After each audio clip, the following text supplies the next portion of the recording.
આ દશા માતાના વર્તોની અંદર તમે ઘણા બધા ચમત્કાર જોયા હશે, પણ આ ભાઈએ જે ભૂલ કરી એવી ભૂલ તમે ક્યારેય ન કરતા, નહીં તો ભાઈ તમારી જિંદગી ક્યાં હશે અને ક્યાં પહોંચી જશે। આજનો આ વિડીયો તમે પૂરો સાંભળજો। ભાઈ દશા માતાના વર્તો ચાલી રહ્યા છે ગામની અંદર।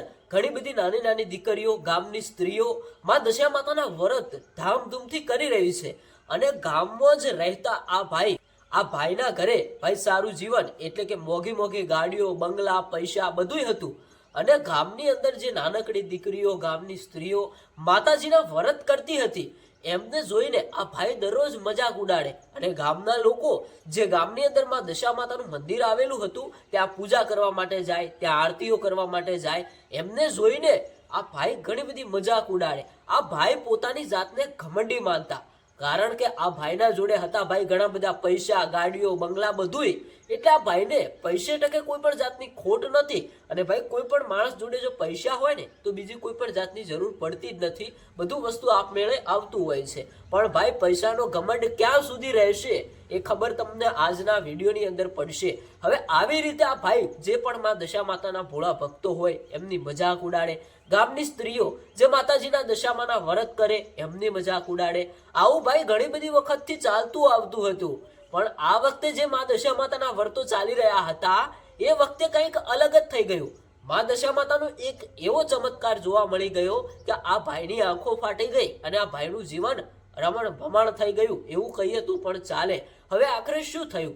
ભાઈ ગામની સ્ત્રીઓ જે માતાજીના વ્રત કરતી હતી, ગામના મંદિરે એટલે કે માં દશા માતાના મંદિરે જે માના ભોળા ભક્તો આવતા હતા, ગામના લોકો જે આ મંદિરે થોડી ઘણી સેવા કરતા, બધા એ લોકોની આ ભાઈ મજાક ઉડાડતા। દર વર્ષે આવું બનતું। આ ભાઈ પોતાની જાતને બહુ ઘમંડી માનતા, પણ આ વખતે ક્યાંક ને ક્યાંક બધું અળવું થઈ ગયું। આ ભાઈ મજાક તો બનાવતા જ, પણ માં દશા માતાના વર્તોની અંદર આ ભાઈના ક્યાંક ને ક્યાંક એવા દિવસો આવી ગયા કે બધા ગામના લોકો પણ વિચારમાં પડી ગયા।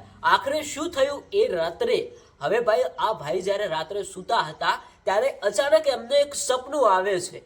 હવે સપનાની અંદર માં દશામાં આવ્યા હોય તોય ભલે, હવે એવી રીતે આ ભાઈને જે સપનું આવ્યું, સપનાની અંદર માતાજી આવીને એવું કહે છે કે હે દીકરા, ભલે આજે તું મારા ભોળા ભક્તોની મજાક ઉડાડી રહ્યો છે, ભલે આજે ગામની અંદર જે નાની નાની દીકરીઓ, ગામની સ્ત્રીઓ મારા ધામધૂમથી વ્રત કરી રહી છે, બધાએ લોકોની તે મજાક ઉડાડી, આજથી જ તારા દિવસો ક્યાંક ને ક્યાંક પડતીના ચાલુ થશે। ભલે તે મારા ભોળા ભક્તોની મજાક ઉડાડી, પણ આનું પરિણામ તને બહુ ખરાબ મળશે। હવે આવું જ કોઈક માતાજી આવીને કહે છે, અને આ ભાઈની આંખો ફાટી જાય છે, ભાઈ ધ્રુજવા લાગે છે, પણ આ ભાઈ થોડા ઘમંડી હતા। બીજો દિવસ ઉગે છે, આ ભાઈએ મનમાં લીધું નહીં। હવે બીજા દિવસે આવી જ રીતે માતાજીના ભક્તો માની ભક્તિ કરતા, અને એમના ઘરે એક વૃદ્ધ માણસ આવે છે। હવે આ વૃદ્ધ માણસ એવું કહે છે કે હે ભાઈ, ઘણા બધા કિલોમીટરથી ચાલીને આવ્યો છું, થોડી ભૂખ લાગી છે, થોડી તરસ લાગી છે, માં દશા માતાના મંદિર સુધી પહોંચવું છે, પણ હવે મારામાં કોઈ પણ જાતની હિંમત નથી રહી। હવે તમે થોડો કટકો રોટલો અથવા પાણી હોય તો મને આપજો, માં દશા માતા બધાયનું સારું કરશે। હવે તમને બધાને ખબર જ છે કે આ એ જ વેપારી હતા, આ એ જ કરોડપતિ હતા જેમના ઘરે આ વૃદ્ધ માણસ પહોંચ્યા। એક બાજુ હતા ઘમંડી, માં દશા માતાના ભક્તોની મજાક ઉડાડતા। આજે પણ આ ભાઈને સમજાયું નહીં કે આ વૃદ્ધ માણસની હું સેવા કરું। આજે પણ આ ભાઈએ એવું જ કર્યું, આ વૃદ્ધ માણસ સાથે ભાઈ ઘણી બધી મજાક ઉડાડી, આ ભોળા ભક્તની મજાક ઉડાડી, અને એવું કહ્યું કે ભાઈ ચાલ્યો જા, આવી દશા માતાની ભક્તિ કરવાથી કઈ નથી બનવાનું, કઈ નથી મળવાનું। જો હું પણ કરોડપતિ છું, હું ક્યાં દશા માતાની ભક્તિ કરું છું, તો એ આજે મારા ઘરે ધન દોલત, મિલકત, બંગલા, ગાડીઓ બધુંય છે, આવા વર્ત કરવાથી કઈ નથી મળવાનું, અને આવા ઉઘાડા પગે ચાલીને માં દશા માતાના ધામમાં તમે પહોંચ્યા છો તો એ તમને કઈ નથી મળવાનું। આ ભાઈએ ફરીથી મજાક ઉડાડી। હવે ભાઈ આવી મજાક ક્યાં સુધી ઉડાડે? માં દશા માતા તો આ બધું જોઈ રહ્યા છે, ભોળા ભક્તોની મજાક ઉડાડે છે। ગામના લોકો પણ વિચારમાં પડી ગયા કે કેમ યાર, આટલા બધા લોકો ધામધૂમથી માતાજીની આરતી કરે, માતાજીની પૂજા કરે, અમે લોકો આટલી બધી સેવા કરીએ, અને આપણા ગામની અંદર આ એક જ આવો વ્યક્તિ છે જે બિચારા ભોળા ભક્તોની મજાક ઉડાડે છે।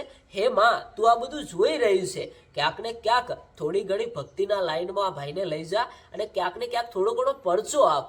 માતાજીએ પરચો તો પહેલાથી આપ્યો જ હતો, જે રાત્રે સપનું આવ્યું હતું એ માં દશા માતાએ જ સપનું આપ્યું હતું, પણ આ ભાઈ સમજી શક્યા નહીં. માતાજીએ ચેતવણી આપી હતી, પણ આ ભાઈ ક્યાંક ને ક્યાંક બીજા જ દિવસે મા દશા માતાના ભોળા ભક્તોનું ફરીથી અપમાન કરે છે. આવું બધું ચાલતું જ રહ્યું અને અચાનક આ ભાઈના ધંધાની અંદર ખોટ આવવા લાગી, કંપનીઓની અંદર આગ લાગી.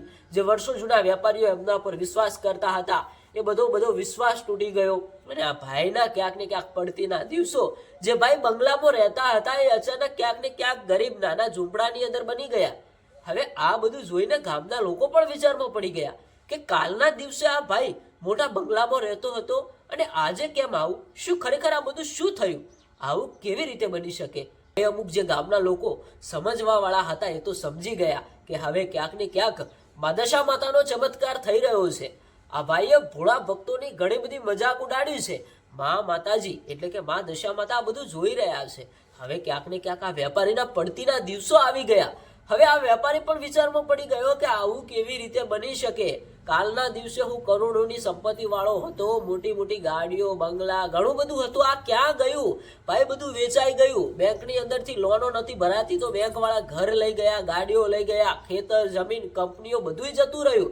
આ વેપારી એનો જે ઘમંડ હતો એ ઘમંડ હવે ભાઈ જતો રહ્યો. ઘમંડ ક્યાંથી રહે? ઘમંડ ત્યાં સુધી રહે જ્યાં સુધી તમારા જોડે પૈસા હોય. હવે તો આજે આ વેપારી જોડે 1 રૂપિયો પણ નહોતો વધ્યો. તમે વિચાર કરો, હવે આ વેપારી શું કરે?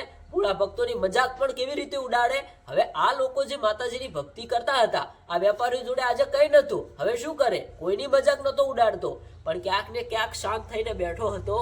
ત્યારે એ જ ગામના લોકોએ પૂછ્યું કે ભાઈ આ બધું શું થયું? ભલે તમે અમારી મજાક ઉડાડી, પણ અમે તમારું દુઃખ સમજીશું. મા દશા માતા આપણા ગામે બેઠી છે, મા દશા માતા હવનું સારું કરશે એવું આ ભાઈએ કહ્યું, એટલે કે ગામના લોકોએ કહ્યું. પણ આ ઘમંડી વેપારી હવે ક્યાંક ને ક્યાંક ઉદાસ ચહેરા સાથે એવું કહે છે, 2 હાથ જોડે છે. જે દીકરીઓ અને સ્ત્રીઓ મા દશા માતાનું વ્રત કરતી હતી બધા એને હાથ જોડીને એવું કહે છે કે હવે મને મારી ભૂલ સમજાઈ ગઈ છે. મને એવું લાગે છે કે મેં મા દશા માતાના ભોળા ભક્તોની જે મજાક ઉડાડી એના કારણે જ મને આ પરિણામ મળ્યું છે. ક્યાંક ને ક્યાંક મને એ રાત્રે સપનું આવ્યું હતું. એ રાત્રે જો હું સમજી ગયો હોત તો સારું હતું, મારું આ બધું છીનવાઈ ન જાત. પણ ક્યાંક ને ક્યાંક આજે મેં જે મજાક ઉડાડી છે, મેં જે માતાજીના ભક્તોનું અપમાન કર્યું છે એનું જ પરિણામ મને મળ્યું છે. હવે હું હારી ગયો છું. હવે આજે મારી જોડે કંઈ નથી. હવે જિંદગીથી હારી ગયો છું. ત્યારે એ જ ગામના લોકોએ એવું કહ્યું કે ભાઈ જિંદગીથી હારવાનું નથી. મા દશા માતા બેઠા છે, ચલો મા દશા માતાના મંદિરે જઈએ, મા દશા માતા સૌનું સારું કરશે. હવે એવી રીતે આ ભાઈ જે ગામના લોકોની મજાક ઉડાડતા, જે સ્ત્રીઓ અને દીકરીઓ મા દશા માતાનું વ્રત કરતા એમની મજાક ઉડાડતા, બધા એ લોકોના આગળ લાચાર તો પડ્યા. પણ શું કરે? આજે એમની જોડે કંઈ નહોતું, 1 રૂપિયો પણ નહોતો વધ્યો. પછી એ જ વ્યક્તિ 2 હાથ જોડીને દશા માતાના ત્યાં દર્શન કરવા પહોંચે છે. મા દશા માતાના મંદિરે જઈને રડતા રડતા એવું કહે છે કે હે મા દશા માતા, આજે મારાથી બહુ મોટી ભૂલ થઈ ગઈ. કાલે મારી જોડે પૈસા હતા તો મેં પૈસાનો બહુ ઘમંડ કર્યો. આજ ગામના ભોળા ભક્તોની મેં મજાક ઉડાડી. માં મને માફ કરી દેજો. આજ પછી આવી ભૂલ હું ક્યારેય નહીં કરું. હવે આવું કંઈક કહીને વેપારી પોતાના ઘરે ચાલ્યા જાય છે. પોતાની પત્નીને એવું કહે છે, જા આજે જ તું મા દશા માતાના વ્રત કરવાનો સામાન લઈ આવ અને આજથી જ તું મા દશા માતાના વ્રત ચાલુ કરી દે. આ બધું મા દશા માતાએ બતાવ્યું છે. આજથી જ આપણે મા દશા માતાની સાચા દિલથી ભક્તિ કરીશું. આ ભાઈ પણ પોતાની સ્ત્રીને કહે છે, આ ભાઈ પણ પોતાની સ્ત્રીને દશા માતાના વ્રત કરવા માટે ક્યાંક ને ક્યાંક સૂચના આપે છે. એમની પત્ની મા દશા માતાના વ્રત કરે છે. દિવસો ચાલતા જ રહે છે અને ધીરે ધીરે જે એમનું બધું છીનવાઈ ગયું હતું એ પાછું આવી જાય છે. આવા છે કંઈક મા દશા માતાના પરચા, આવા છે કંઈક મા દશા માતાના ચમત્કાર. તો ભાઈ ક્યારેય કોઈ પણ જાતના રૂપિયા હોય તો કોઈ પણ રીતનો ઘમંડ ન કરવો જોઈએ. એ માતાજી છે જે ભાઈ તમને બંગલામાંથી ઝોપડામાં પણ લાવી શકે છે અને ઝોપડામાંથી બંગલામાં પણ લાવી શકે છે. કોઈ પણ રીતે કોઈ પણ વ્યક્તિ કે કોઈ પણ દેવી દેવતાનું ભાઈ ક્યારેય આપણે અપમાન ન કરવું જોઈએ. આજે આપણી જોડે રૂપિયા છે તો ભાઈ રૂપિયાનો ઘમંડ ક્યારેય ન કરવો જોઈએ. આવી કંઈક હતી નાનકડી કહાની. દર્શક મિત્રો, આ વાત તમને થોડી ઘણી પસંદ આવી હોય તો આ વિડીયો તમારા મિત્રો સાથે શેર કરજો અને કોમેન્ટની અંદર જય દશા માતા જરૂરથી લખતા જજો.